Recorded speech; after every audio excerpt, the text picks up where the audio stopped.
Silence filled the maintenance tunnels beneath Deck 7 as Ben Carter crawled through the narrow space, his breath forming small clouds in the cold air. The stellar dream had been drifting powerless for 3 hours now, ever since those Krillian ships appeared on the sensors like hungry sharks smelling blood. Above him, 12,000 passengers huddled in their cabins, following the emergency protocols that every space traveler knew by heart. Stay quiet, stay hidden, let the pirates take what they want, and everyone goes home alive. It was the same routine that had kept the galaxy peaceful for 847 years. Ben pressed his comm unit close to his mouth and whispered into it. "Alex, I'm in position near the cargo bay. Those scaled bastards are loading our medical supplies onto their ships." Captain Alex Reed's voice crackled back through the static. "Copy that, Ben. Diana, what's your status?" Dr. Diana Ross was crouched behind a stack of emergency oxygen tanks in the lower medical bay, watching 3 Krillian pirates rifle through her surgical equipment. "They're taking everything, Alex. Antibiotics, surgical tools, even the damn bandages. At this rate, we won't have supplies to treat a paper cut." "They're following standard procedure," came the calm voice of pilot Leo Nash from his hiding spot in the auxiliary control room. "Take what they need. Leave the biologicals unharmed." We've all seen this dance before, but scientist Dr. Rita Cole had been watching something that made her stomach turn cold. From her position near the main passenger decks, she could see into the grand ballroom where the pirates had herded nearly 200 civilians. "Alex, you need to hear this," she whispered urgently through her open comm channel. The others could hear the harsh clicking sounds of Krillian speech, followed by the universal translator's mechanical voice. "Your compliance has been noted, meat creatures. However, our schedule requires acceleration. We will execute 10 of your breeding pairs every standard time unit until loading is complete." The silence that followed was deafening. Even the veteran space travelers among the 5 humans felt their hearts skip a beat. This was not protocol. This was not how things worked in their civilized galaxy. "They can't do that."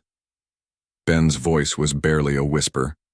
"The Galactic Accords specifically prohibit harm to biological cargo during salvage operations. Tell that to the families they're about to murder." Diana's voice carried an edge that her crewmates had never heard before. Alex felt something stirring in his chest that he had only read about in history books. His great-grandfather used to tell stories about the old days on Earth before humanity joined the galactic community, when people fought for what they believed in.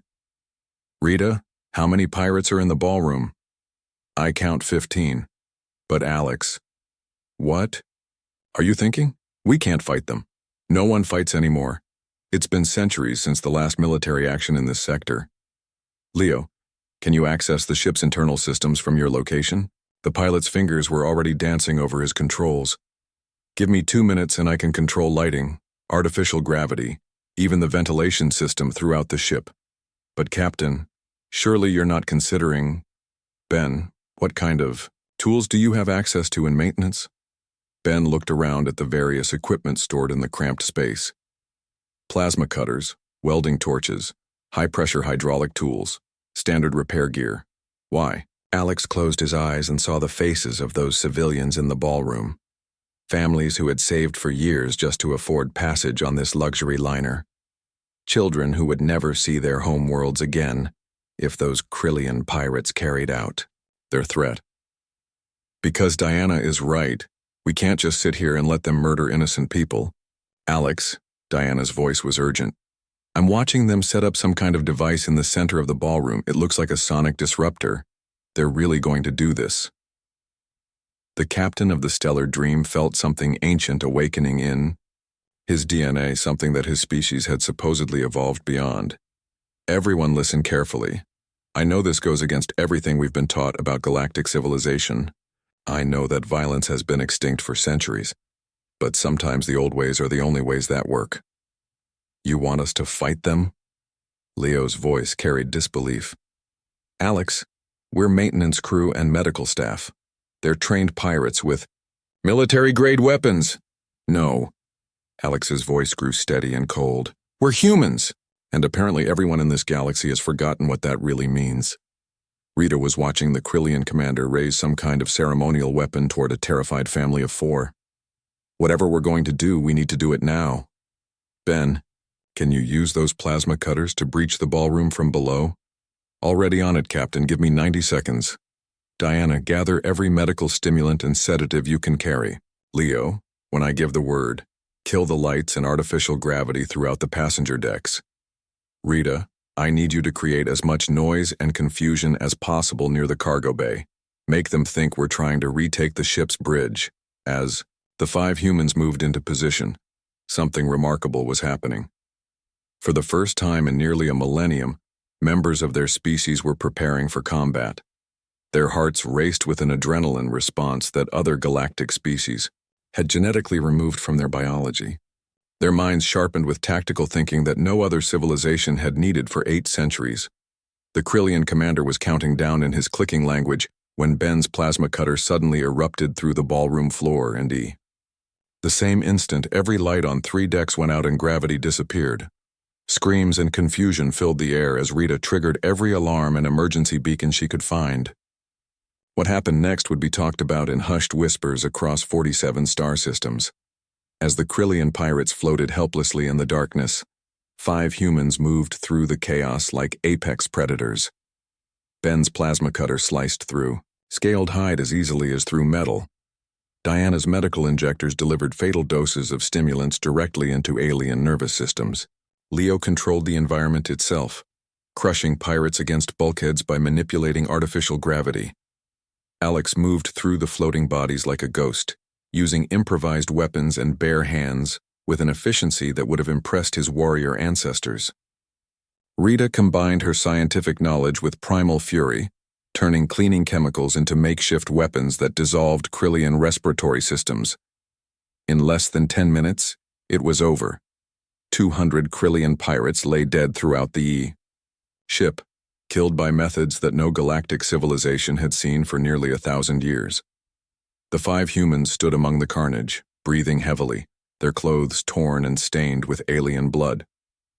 The passengers they had saved stared at them, with a mixture of gratitude and terror. These weren't the civilized maintenance workers they had known. These were something far more dangerous and far more ancient. As emergency lights flickered back on and gravity returned to normal, Captain Alex Reed looked around at what they had accomplished. For the first time in galactic history, humans had broken the most fundamental rule of civilized space travel. They had chosen to fight back. The galaxy would never be the same again.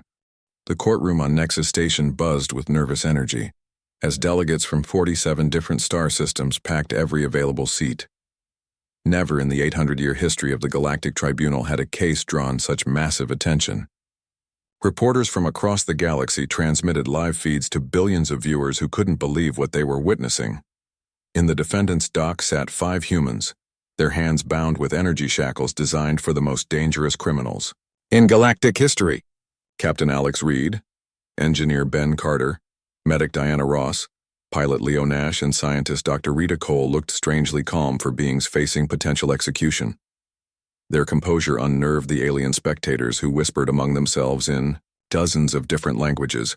Prosecutor Valthor of the Centauri Coalition stood nearly 3 meters tall, his silver skin gleaming under the courtroom lights. His species had evolved beyond violence 12 centuries ago through careful genetic modification, and the very sight of these primitive humans filled him with disgust. Honorable judges, his voice resonated through the chamber with artificial harmony. We gather today to address the most heinous crime in galactic history. Judge Mordock of the High Council leaned forward in his floating chair, his crystalline features reflecting the overhead lights. Prosecutor Valthor, please present the charges against these humans. The charges are numerous and severe. Valthor's voice rose dramatically. 200 counts of premeditated murder, violation of the sacred galactic accords, disruption of interstellar commerce, and, most disturbing of all, the reintroduction of warfare into our peaceful civilization. A collective gasp rose from the spectators. The word warfare hadn't been spoken in a galactic courtroom for over 600 years. Some of the younger aliens didn't even know what it meant. Defense attorney Milda rose gracefully from her seat, her Altarian features calm and composed. She was an unexpected choice to defend the humans, given her species' reputation for pacifism and logic. Honorable judges, my clients acted within their fundamental right to protect innocent lives from immediate and unlawful threat.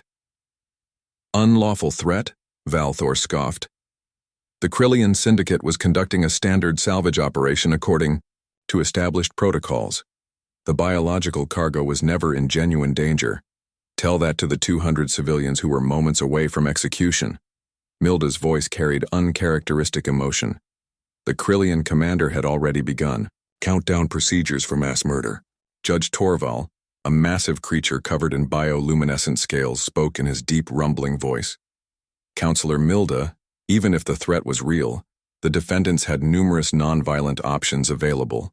They could have negotiated, offered, additional cargo, or simply waited for peacekeeping forces to arrive.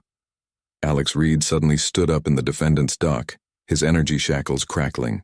Your Honor, with respect, how long would your peacekeeping forces have taken to respond to our distress call? You will address the court only when asked. Judge Mordak's voice was sharp. But to answer your question, standard response time to your sector would have been approximately 6 standard time units. 6 hours. Alex's voice was steady. Those families would have been dead in minutes. Your peaceful protocols would have saved the cargo and condemned the innocent. A murmur ran through the courtroom. It was unprecedented for a defendant to speak so boldly to the High Council. Prosecutor Valthor activated a holographic display showing footage from the stellar dream. Let the court observe the barbaric methods employed by these primitives. The recording showed Ben Carter using his plasma cutter with lethal efficiency. Note the calculated precision of the violence. This was not desperate self-defense but practiced warfare. Practiced warfare? Milda objected. These individuals are civilian crew members with no military training. That makes their actions even more disturbing. Valthor's display shifted to show Diana Ross's use of medical injectors as weapons. They instinctively knew how to kill efficiently and without remorse.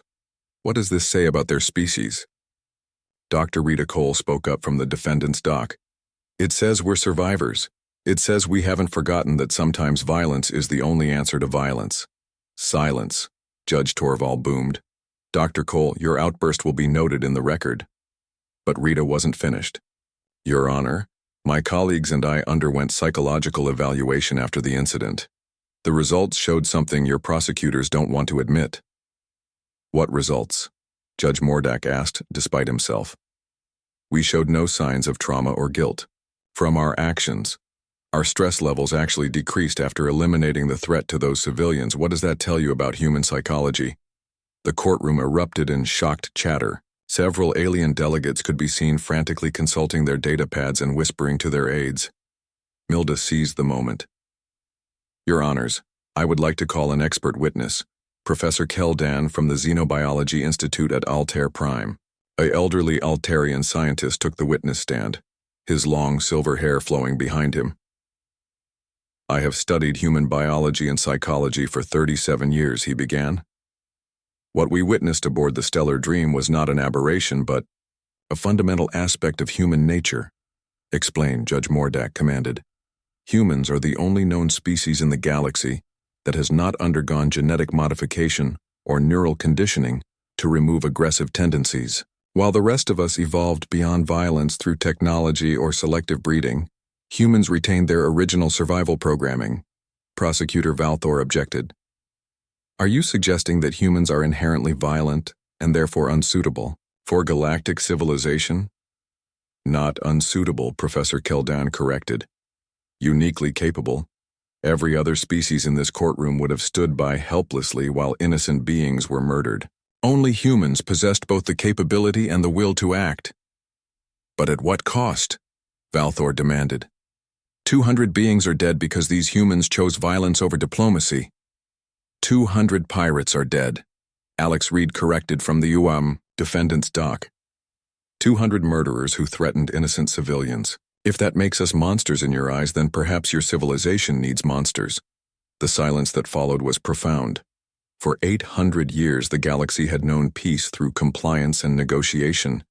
The idea that violence might sometimes be necessary was revolutionary and terrifying. Judge Mordak consulted with his fellow judges in hushed tones before speaking. The court will recess for deliberation. The defendants will be returned to their holding cells pending our decision. As the 5 humans were led away, Milda couldn't shake the feeling that this trial was about more than just their actions aboard the Stellar Dream. Something deeper was at stake, something that would determine not just the fate of her clients but the future relationship between humanity and the rest of the galaxy. In their holding cell, Alex looked at his 4 companions. Whatever happens, I want you all to know something. Given the choice, I'd do it again. Every single one of those pirates deserved what they got. We all would. Diana agreed. The question is whether the galaxy is ready to accept that sometimes the old ways are the best ways. Outside their cell, automated systems throughout Nexus Station were quietly running deep archive searches, triggered by keywords from the trial. Somewhere in the vast digital memory banks of galactic civilization, ancient files were being accessed for the first time in nearly a millennium. Files that contained a name that would change everything: Terra Prime. The galaxy was about to learn that humanity's capacity for violence was not a flaw in their evolution, but a feature that had been deliberately preserved for nearly 1,000 years. And the reason for that preservation was about to shake the foundations of galactic civilization.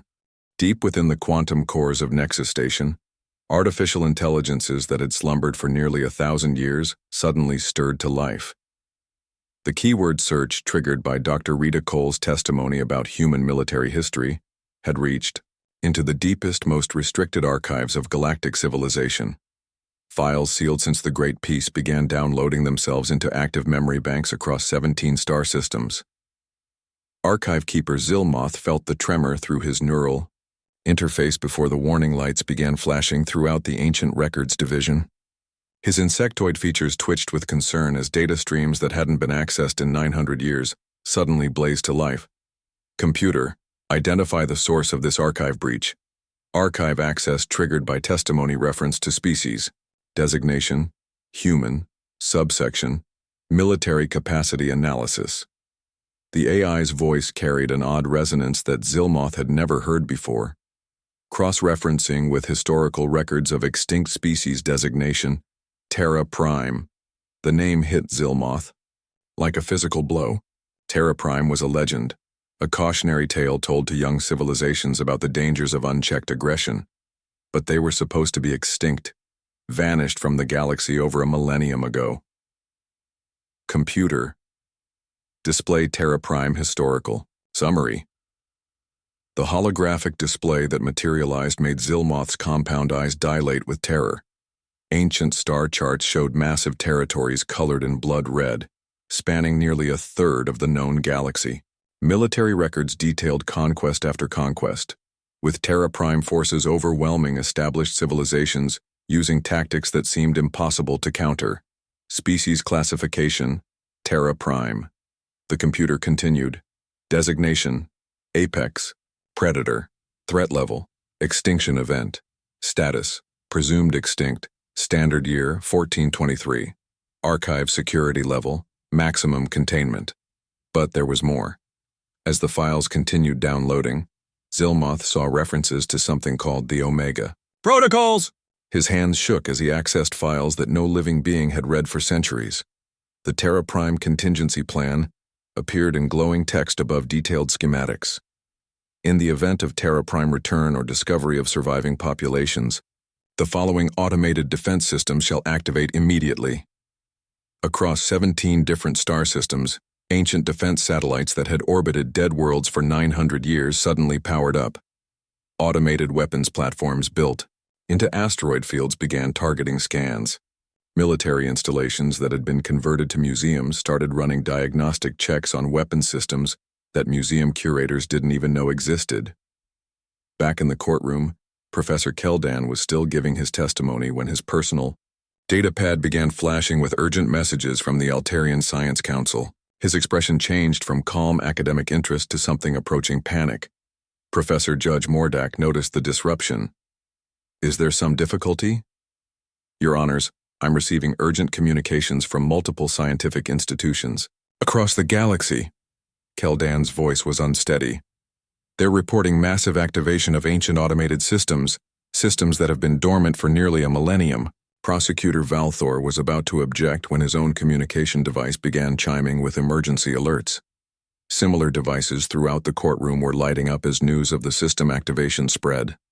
Defense attorney Milda felt a chill run down her spine as she read the messages flooding her personal network. Your Honors, I request an immediate recess. It appears that this trial has triggered something far beyond our original scope. But Judge Mordak was reading his own urgent communications. The court recognizes the unusual circumstances. However, before we adjourn, I must ask Professor Keldan to clarify something. You mentioned that humans retained their original survival programming. Did you mean to suggest they are the same species as the legendary Terra Prime? The silence in the courtroom was absolute. Professor Keldan looked at the 5 humans in the defendant's dock, seeing them with new eyes. Based on genetic markers, psychological profiles, and the combat efficiency demonstrated aboard the Stellar Dream. Yes, Your Honor. Humans appear to be direct descendants of Terra Prime. The explosion of noise from the spectators was unlike anything ever heard in a galactic courtroom. Delegates were screaming into communication devices. Reporters were broadcasting breaking news across the galaxy. And security forces were quietly moving into position around the defendant's dock. Alex Reed stood up slowly, his energy shackles sparking as he moved. Your Honor, I think we need to talk. Sit down, Judge Torval roared. This court will maintain order. Will it? Rita Cole was also standing now, and there was something different in her posture. Because from where I'm sitting, it looks like your entire civilization just remembered why you built all those weapons you've kept hidden for 900 years. On Nexus Station's main command deck, Admiral Thexmore was receiving reports that made his scaled hide crawl with dread. Confirmed activations across the Rigel sector, his communications officer reported. Ancient defense platforms are powering up throughout the former Terra Prime territory. How is that possible? Thexmore demanded. Those systems were supposed to be deactivated permanently. Sir, according to these records, they were never deactivated. They were programmed to enter dormancy until specific trigger conditions were met. What trigger conditions? Confirmed presence of Terra Prime descendants within galactic civilization. The implications hit everyone on the command deck simultaneously. Those ancient defense systems weren't just museum pieces. They were active weapons designed specifically to contain or destroy Terra Prime forces, and they had been watching and waiting for nearly 1,000 years. Back in the courtroom, chaos was erupting as security forces tried to maintain order, but the 5 humans seemed strangely calm despite the pandemonium around them. Leo, Alex spoke quietly to his pilot friend. Remember those old Earth military histories your grandfather used to tell? The ones about asymmetric warfare and guerrilla tactics? Leo's voice carried a grim smile. Starting to make sense now, aren't they? Diana was examining their energy shackles with professional interest. Ben, these restraints are designed for civilized prisoners who won't try to escape. They're not built to contain people who actually want to fight. Dr. Cole, Ben addressed the scientist formally. In your expert opinion, how long before those ancient systems finish their activation sequences? Rita was calculating rapidly in her head. Based on the power signatures Professor Keldan was showing us, maybe 6 hours before they're fully operational. That gives us a narrow window, Alex concluded, because I have a feeling that once those systems come online, the galaxy is going to try to finish what they started 900 years ago. Judge Mordak was consulting frantically with his fellow judges when Archive Keeper Zilmoth burst into the courtroom. Your Honors, emergency archive disclosure. The Terra Prime files contain specific protocols for this situation. What protocols? Prosecutor Valthor demanded. Zilmoth's voice was barely above a whisper. Complete sterilization of all Terra Prime genetic material. The ancient civilizations that built the Omega Defense Network left specific instructions. If Terra Prime ever returned to galactic civilization, they were to be eliminated immediately and without negotiation. The 5 humans exchanged glances that spoke volumes. They had come to this trial expecting to defend their actions aboard a luxury liner.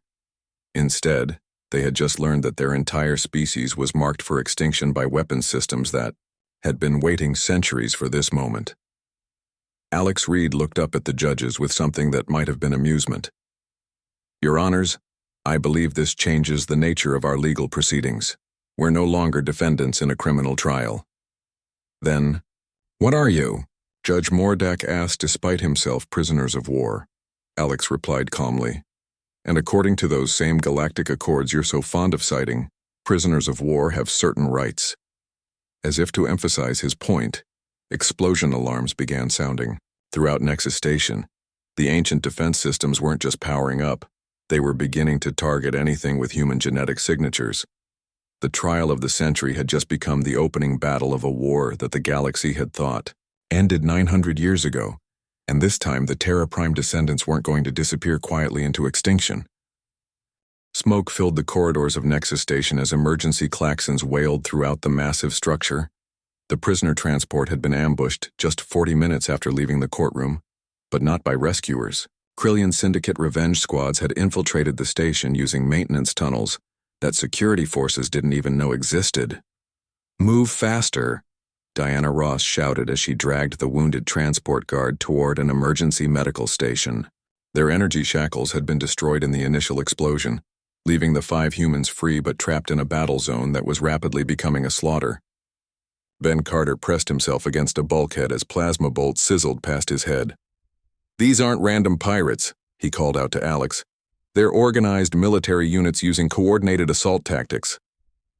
The Syndicate wants revenge for their lost boarding party," Leo Nash replied while helping Rita Cole access a maintenance terminal. 200 dead Krillians apparently means more to them than galactic law. Alex Reed peered around a corner to assess their tactical situation. What he saw made his blood run cold. 3 separate Krillian assault teams were systematically clearing the detention level, executing anyone they encountered. "They're not just here for us. They're killing station personnel too, because they know the galaxy will blame us for this." Rita's fingers flew over the terminal controls. They start a massacre on Nexus Station, and suddenly every alien species will see humans as a plague that needs to be eliminated. Through the chaos, they could hear Krillian combat chatter being translated by the station's emergency systems. Sector 7 cleared of biological contamination. Sector 9 proceeding with sterilization protocols. Terra Prime genetic material located, beginning extermination procedures. "They're not calling us humans anymore," Diana observed grimly. "We're biological contamination and genetic material. They're not fighting pirates, they're conducting pest control." The irony wasn't lost on any of them. Just hours ago they had been on trial for killing Krillian pirates. Now those same pirates were conducting a systematic extermination campaign against anyone unlucky enough to be human. "Got it," Rita announced as the maintenance terminal accepted her override codes. "I've accessed the station's internal communication network. And Alex, you need to hear this." She patched the signal through to their improvised comm system. Across the speakers came a stream of panicked reports from human colonies throughout the galaxy. "Mayday, this is New Terra Station. We are under attack by unknown vessels. Human transport ship, Freedom's Hope reporting pursuit by multiple hostile craft. Colony 7 requesting immediate evacuation. Civilian targets are being systematically destroyed." "It's happening everywhere." Leo's voice was grim. "They're not just hunting us, they're hunting every human in known space." But then something unexpected came through the communications array. A strong, clear voice cut through the chaos with military precision. "This is Admiral Sam Torres of the Human Colonial Fleet to any Terran personnel receiving this transmission. Execute Protocol 7 immediately. Repeat, all Terra Prime descendants execute Protocol 7. The 5 companions looked at each other in shock. Protocol 7 was something from the old military histories, a code phrase that supposedly activated hidden defensive measures throughout human space. "Who is Admiral Torres?" Ben asked. "And what's the Human Colonial Fleet?" Their answer came in the form of massive energy signatures suddenly appearing on Nexus Station's long-range sensors. Ships that had been hidden in asteroid fields and nebula, Clouds for decades were powering up simultaneously across 17 star systems. Rita was monitoring the sensor data when her eyes widened in disbelief. "Alex, look at these readings. Those aren't civilian vessels. They're showing military-grade shielding, weapon systems, and armor plating. How long have humans been secretly building warships?" Since the day we joined galactic civilization, came a new voice from behind them. They spun around to see Defense Attorney Milda emerging from a hidden maintenance hatch, but she wasn't alone. 2 humans in military uniforms followed her, carrying weapons that definitely weren't standard peacekeeping force equipment. Commander Sarah Blake, Human Intelligence Division. The female officer introduced herself. "Lieutenant Mike Foster, Special Operations. We've been embedded on Nexus Station for 3 years waiting for this day." "Waiting for what day?" Alex demanded. "Dewey's Day the galaxy remembered what Terra Prime really meant," Commander Blake replied. "Did you really think your ancestors just disappeared 900 years ago? They went underground. They integrated into galactic society while secretly preparing for the day when their true nature would be discovered." Lieutenant Foster was setting up some kind of advanced communication equipment. "Admiral Torres is coordinating defensive operations across 43 human colonies. The Krillian Syndicate made a serious tactical error when they decided to hunt civilians. Through Foster's equipment, they could now hear the battle reports from across human space, and the story they told was remarkable. Krillian raiding fleets that had expected to massacre defenseless civilians were instead encountering prepared defensive positions. Hidden weapons platforms were emerging from seemingly empty asteroid fields. Civilian transports were shedding false hulls to reveal heavily armed escort vessels. New Geneva Colony reporting successful repulsion of Syndicate attack force, came one transmission. Hidden orbital defense grid eliminated 12 hostile vessels with 0 friendly casualties. Human convoy. Peaceful journey has destroyed pursuing pirate squadron. Turns out our cargo holds contained more than agricultural supplies. Admiral. Torres's voice came through again with update reports. "All Terra Prime descendants be advised, the masquerade is over. Repeat, the masquerade is over. We are authorized to reveal full defensive capabilities and engage all hostile forces with maximum prejudice." Diana was treating the wounded station guard when she looked up with a grim smile.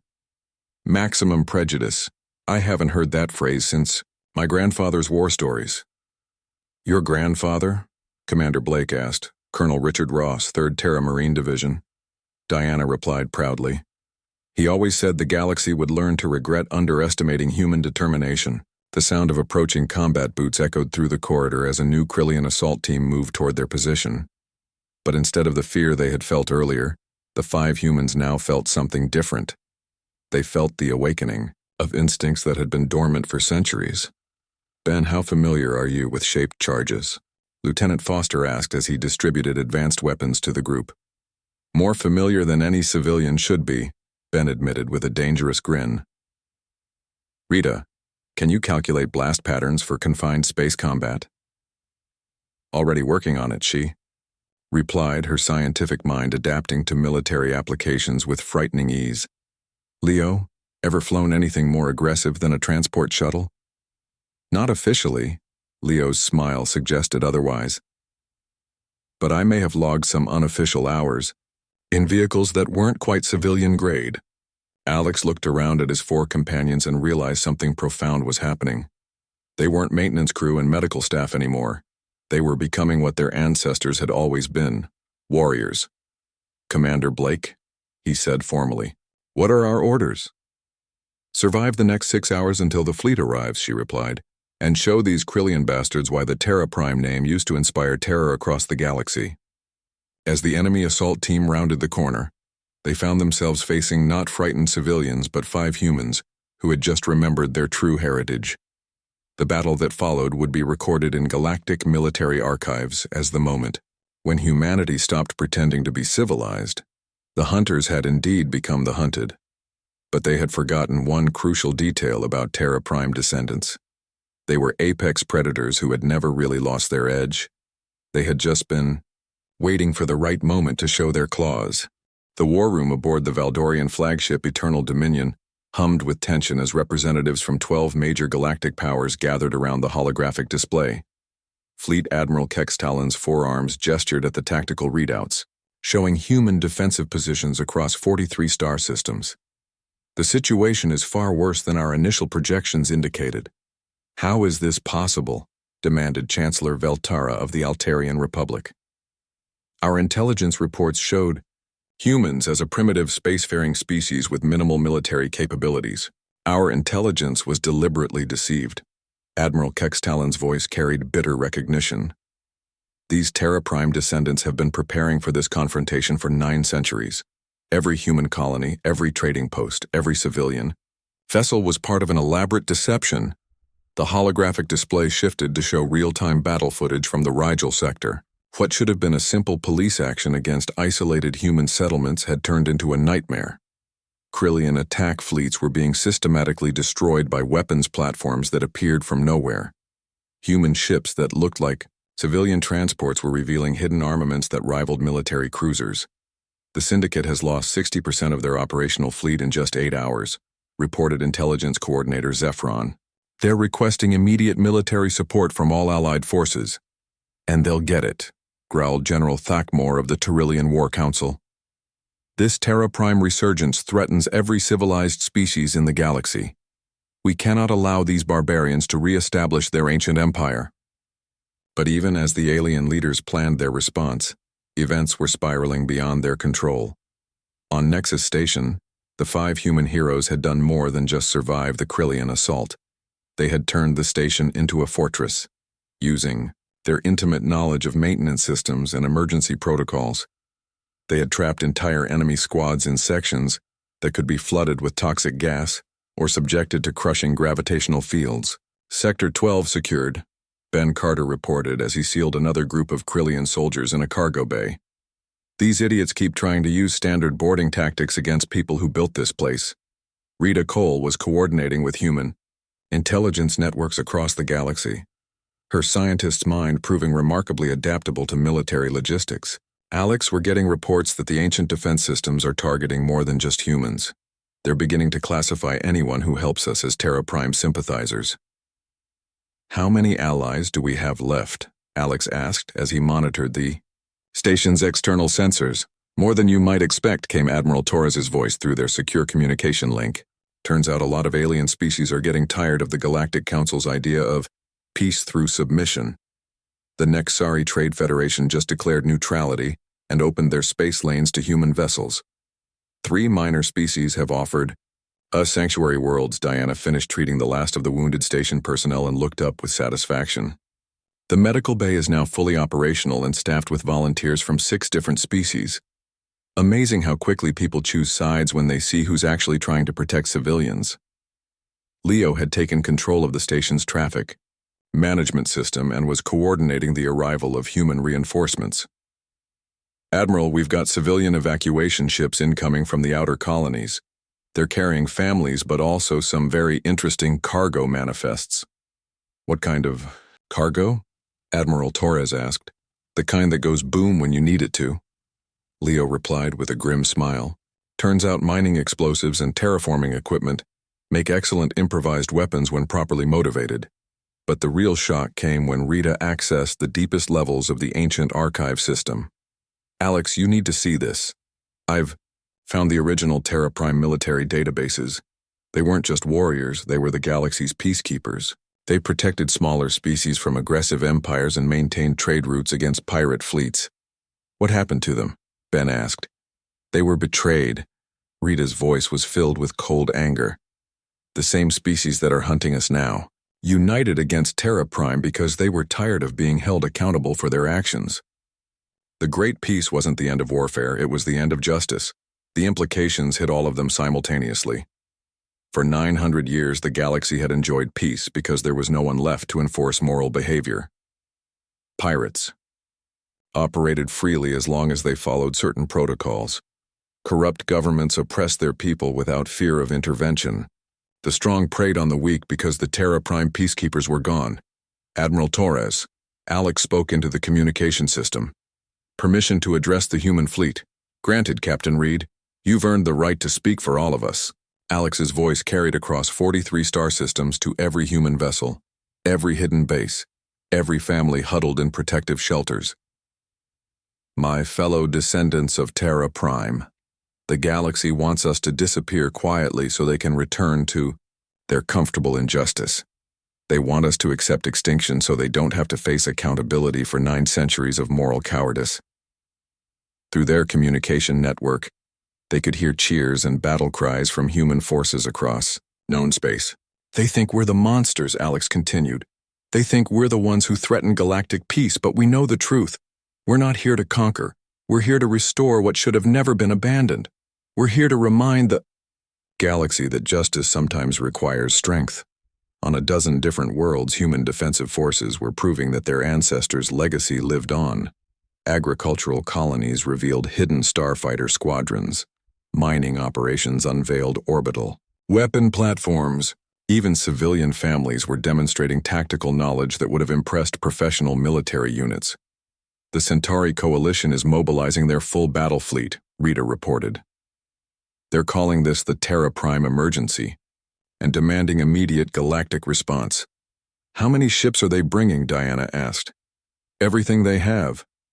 Rita's voice was grim. 1,400 capital ships supporting vessels and planetary bombardment platforms.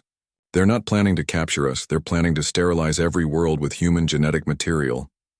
Then we better give them a proper welcome, Alex replied. Leo, signal the fleet. It's time to stop hiding. What happened next would be remembered as the moment when humanity stopped pretending to be civilized refugees and revealed themselves as the inheritors of the galaxy's greatest military tradition. Across human space, hidden installations that had masqueraded as civilian infrastructure for centuries began their transformation. Asteroid mining facilities deployed massive defensive arrays. Agricultural planets revealed underground shipyards that had been building warships for decades. Trade stations shed their commercial facades to become fortress command centers. Admiral Torres. Alex's voice carried new authority. The Nexus station is secure and ready to serve as forward command base. What are your orders for the coming battle?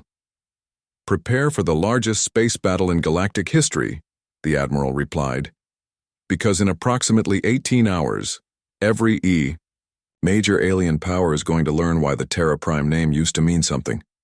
The breaking point had been reached. Humanity was no longer hiding, no longer pretending, no longer accepting the role of harmless refugees in someone else's galaxy. The descendants of Terra Prime were going to war, and this time they had 900 years of preparation behind them. The Sol system had not seen a military fleet for over 1,000 years, but today it hosted the largest armada in galactic history. Ships from 37 different species hung in formation around humanity's ancient homeworld, their combined firepower capable of cracking planets. The message was clear. Terra Prime would end where it began. Admiral Kex Talon stood on the bridge of his flagship, watching the blue marble of Earth rotate slowly beneath them. Begin final approach. All vessels prepare for planetary bombardment. We will not make the mistake our ancestors did by allowing Terra Prime survivors to escape again. But as the massive alien fleet moved into attack formation, something unprecedented happened. The space around Earth began to shimmer and distort. Ancient defense platforms that had been hidden in dimensional pockets for 9 centuries suddenly materialized. Weapon systems that predated galactic civilization powered up with energy readings that made alien sensors scream warnings. Impossible. Chancellor Velterra gasped as her scanners detected the emerging Terra Prime battle fleet. Our intelligence indicated Earth was a lightly defended agricultural world. Your intelligence was fed exactly what we wanted you to believe, came a familiar voice across all communication channels. Captain Alex Reed stood on the command bridge of the resurrected Terra Prime flagship Indomitable, flanked by his 4 companions who now wore the uniforms of their ancestors. Welcome to humanity's real home. The ship they commanded was a testament to Terra Prime engineering, over 2 kilometers long and bristling with weapons technology that the current galaxy had never seen. But it wasn't alone. Rising from the dark side of Earth's moon came dozens of similar vessels, each one a reminder of what the galaxy had tried so hard to forget. This is Admiral Sam Torres of the Terra Prime Defense Fleet. The Admiral's voice carried absolute authority. Alien vessels, you have entered human space with hostile intent. You have one opportunity to withdraw. General Thakmore's forearms were gesturing frantically at his tactical displays. Admiral Kextelen, we outnumber them 40-1. Their technology may be advanced, but simple mathematics is on our side. Mathematics won't help you. Diana Ross's voice cut through their communication channel. She stood at the medical station aboard Indomitable, but her words carried the weight of 9 centuries of preparation. You've forgotten what Terra Prime tactics actually mean. The battle began with the alien fleet's overwhelming opening barrage. Thousands of energy weapons and missile systems fired simultaneously at the human defensive positions. But the Terra Prime ships didn't try to absorb the damage. They simply weren't there when the weapons arrived. Where did they go? Intelligence. Coordinator Zephyron stared at his sensors in disbelief. 47 capital ships just vanished from our targeting systems. They didn't vanish. Ben Carter's voice came from directly behind the alien formation. We just remembered that the best defense is mobility. The human fleet had used dimensional jump technology to appear throughout the alien formation, inside their defensive perimeters. What should have been a long-range bombardment became close-quarters combat where Terra Prime tactical superiority was absolute. Leo Nash piloted Indomitable through the enemy formation with precision that seemed impossible for such a massive vessel. Rita, target their command ships. Let's see how well they coordinate without their admirals. Dr. Rita Cole had adapted her scientific expertise to weapons targeting with terrifying efficiency. Marking priority targets now. Ben, are those shaped charges ready? Ready and armed. Ben confirmed as he prepared devastating surprise attacks against alien vessels that had never faced Terra Prime boarding tactics. These Valdorian ships are about to learn why their ancestors were afraid of humans. The battle that followed was unlike anything seen in galactic history. The alien fleet's numerical advantage meant nothing when Terra Prime forces could appear anywhere and strike with surgical precision. Human ships moved through enemy formations like apex predators hunting prey, targeting command vessels and support craft with methodical efficiency. Admiral Kextelen, we've lost 60% of our fleet in the first engagement, reported his tactical officer. Their weapons are penetrating our shields like they don't exist. Because we designed those shields. Alex Reed's voice carried grim satisfaction. 900 years ago, Terra Prime technology was the foundation for all galactic defense systems. Did you really think we forgot how to bypass our own inventions? But the real shock came when the alien commanders realized that this wasn't just a defensive battle. Human forces were systematically capturing enemy vessels instead of destroying them.